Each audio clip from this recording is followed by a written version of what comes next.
صديقي معايا في جزء الحل على درس مصر على خريطة العالم.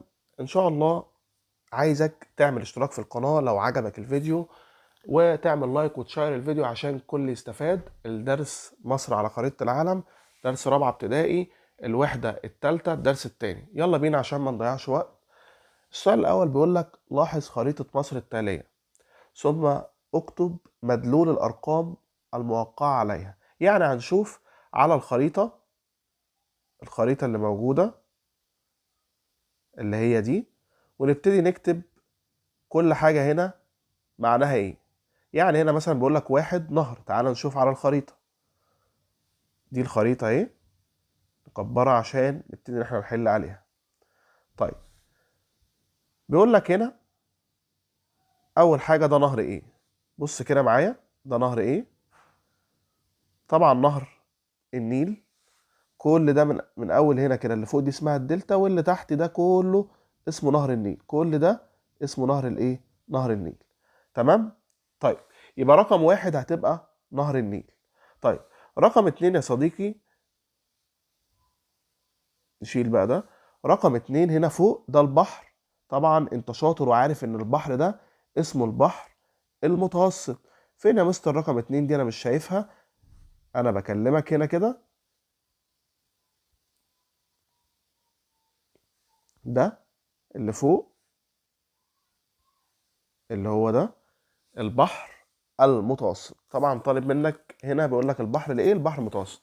طيب رقم ثلاثة هنا بيقول لك البحر ايه؟ ده البحر اسمه البحر الايه؟ البحر الاحمر. برافو عليك، زي الفل. طيب رقم أربعة بيقول لك هنا الدولة دي اسمها دولة ايه؟ الدولة اللي موجودة في غرب مصر اسمها دولة ليبيا، ودي حدود برية. تمام. رقم خمسة بيقول لك هي الدولة دي اسمها دولة ايه؟ ايوه سامعك اللي بتقول دولة السودان. يبقى كده يا صديقي احنا ناقص لنا بس رقم ستة، وهنا بيقول لك هي دي دولة ايه؟ ايوه دولة فلسطين. ده الايه اللي مطلوب مننا. تعالى نمسح الكلام ده كله ونبتدي نخش في الايه؟ في الجزء التاني. الجزء التاني بقى من الأسئلة بتاعتنا بيقول لك السؤال التاني اكتب كلمة صواب أمام العبارة الصحيحة وكلمة خطأ أمام العبارة غير الصحيحة. يعني هنكتب الصح والغلط ونشوف الدنيا فيها إيه. تعال نقرأ كده الأسئلة مع بعض ونحلها.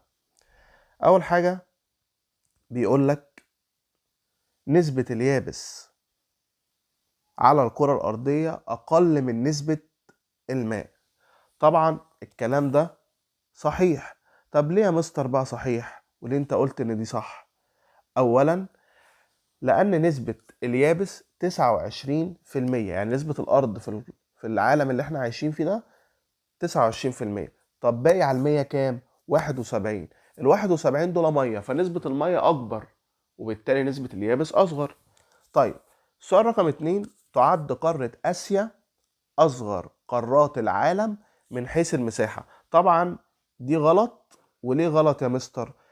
لأن آسيا هي أكبر قارات العالم. خليك فاكر معايا قارات العالم آسيا وأفريقيا وأوروبا بتسمى قارات العالم القديم، وأمريكا الشمالية وأمريكا الجنوبية وأستراليا، والقارة القطبية الجنوبية اللي هي اللي تحت خالص اسمها العالم الجديد.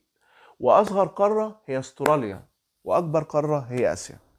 طيب هنا السؤال الثالث طبعا احنا لسه شارحين اهو، يوجد بالكرة الأرضية 7 قارات. طبعا هنا هتبقى صح. المحيط المتجمد الشمالي أصغر المحيطات. برضو هنا هتبقى صح. طب مين يا مستر بقى أكبر المحيطات؟ المحيط الهادي. طيب تعد قارة أمريكا الشمالية إحدى قارات العالم قديما. طبعا غلط، لأن احنا لسه شارحين الكلام ده. قارات العالم إحدى قارات العالم الجديد. تمام. تعالى بقى نخش في السؤال اللي بعديه نمسح بس الكلام ده الأول.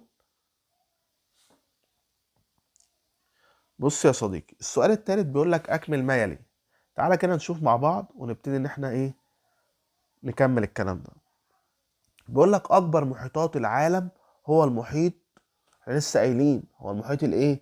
اللي مركز، المحيط الهادي. برافو. طيب بيقول لك رقم التيب بقى،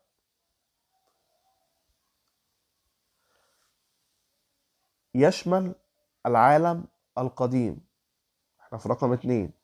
يشمل العالم القديم قارات آسيا وأوروبا ونقط. طب آسيا وأوروبا وإيه؟ اللي مركز آسيا وأوروبا وأفريقيا. برافو، أفريقيا طبعا دي اللي إيه؟ اللي فيها مصر. زي الفل. طيب تعالى بقى نخش في السؤال رقم 3. بيقول لك تقع مصر في إحدى قارات العالم. اوعى تقول لي هنا أفريقيا، هي أفريقيا صح، بس أنا بقول لك إحدى قارات العالم، يا ترى القديم ولا الجديد؟ افريقيا يبقى قارات العالم، احدى قارات العالم القديم. تمام. هنا بقى هنخش على اسئله ما المقصود بكل من. المقصود بالموقع الفلكي ولا الموقع الجغرافي؟ لا، المقصود بالموقع الجغرافي. المقصود بالموقع الجغرافي يعني ايه موقع جغرافي؟ بسيطه جدا وتعريف سهل جدا. موقع جغرافي هو الموقع، من اسمه هو الموقع بالنسبه لليابس والماء. يبقى هو الموقع بالنسبة لليابس والماء. طيب المقصود بالحدود الدولية، حط كده مفتاح كلمة حدود دولية يا صديقي، يعني خطوط. يبقى حدود يعني ايه؟ خطوط. يبقى هي خطوط تفصل الدولة عن غيرها من الدول. يبقى يعني ايه حدود دولية؟ هي خطوط بتفصل الدولة عن غيرها من الدول. تمام. طيب نيجي بقى للسؤال اللي بعديه، اللي هو بما تفسر. وبما تفسر انا بسأل نفسي سؤال، ليه؟ طيب بما تفسر يطلق على الكوكب، على كوكب الأرض، اسم الكوكب المائي. ليه بنسميه الكوكب المائي للطلبة الشاطرة؟ طبعا بيطلق اسم الكوكب المائي لأنه مكون من 71% من الماء. يعني الكرة الأرضية اللي احنا عايشين فيها دي مكونة من 71% من المية. المية بقى دي ممكن تكون بحار، ممكن تكون محيطات، ممكن تكون أنهار، أيا كان المية دي ايه شكلها ايه، فهي معظمها كده كلها على بعض 71%. يبقى الإجابة لأن الكرة أو كوكب الأرض مكون من 71% من الماء، لذلك يطلق عليه الكوكب المائي. طيب تعالى يا صديقي نخش في السؤال اللي بعده. السؤال اللي بعده بيقول لك ايه؟ تعد رقم ب اهو في بما تفسر، تعد قارة أمريكا الجنوبية من قارات العالم الجديد. ليه من قارات العالم الجديد؟ الناس الطلبة المركزة، لأن تم اكتشافها حديثا. يعني يطلق عليها قارات العالم الجديد لأن تم اكتشافها حديثا. طيب ما النتائج المترتبة؟ آخر سؤال معانا، ما النتائج المترتبة على موقع مصر الجغرافي؟ كأني بقول لك ايه اللي حصل بسبب موقع الجغرافي المميز لمصر. ايه اللي حصل؟ تقول لي لا ده حصل يا مستر اكتر من حاجة. اول حاجة قيام الحضارة المصرية القديمة، يبقى ادى ذلك الى 1. قيام الحضارة المصرية القديمة. 2. قيام النشاط التجاري بين مصر ودول افريقيا عن طريق نهر النيل. رقم 3. قيام التجارة الدولية ما بين مصر وغيرها من الدول. شفت 3 جزئيات بادئين بكلمة قيام. تمام كده، نقولهم لآخر مرة. أول حاجة قيام الحضارة المصرية، قيام النشاط التجاري بين مصر ودول أفريقيا، قيام مصر بالتجارة الدولية مع غيرها من الدول.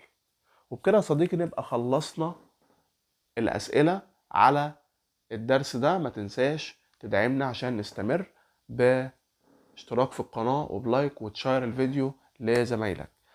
سلام يا صديقي، واشوفك ان شاء الله في فيديو تاني، وان شاء الله هننزل مراجعات لأكتر من مرحلة دراسية. تابعونا عشان يوصل لكم كل جديد. سلام عليكم.